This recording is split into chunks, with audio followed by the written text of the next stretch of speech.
Hey everyone, it's July 15th, and that means that if today is your birthday, you share with Chilean serial killer Julio Pérez Silva, known as the psychopath from Alto Hospicio, who murdered at least 14 victims between 1998 and 2001. And that is him right up there, and I'd like to apologize in advance for the terrible Spanish pronunciation in this video. Born in 1963, Silva was raised under harsh conditions in Punchuncavi, with his father beating him and even slamming his head against the wall at the age of 7 for entering a bedroom without permission. This beating was so severe that Silva was rendered unconscious.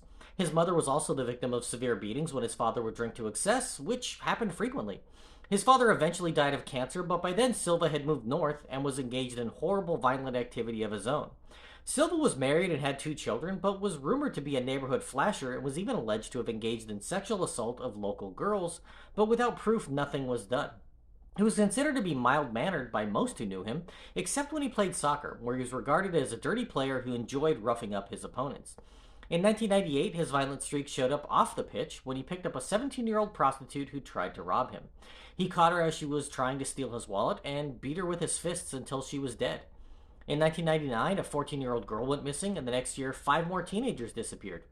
It wasn't until a few years later that anyone knew they had been sexually assaulted and killed at the hands of Silva. Silva's MO was to pretend to be a taxi driver and offer free rides to girls he saw walking alone. He always went after young, slender brunettes with long hair, and he often stalked his victims for days before acting. After taking them to a remote area, he would rape and beat them with his fists, rocks, and whatever else he found laying around, then dump their bodies down an abandoned mine shaft.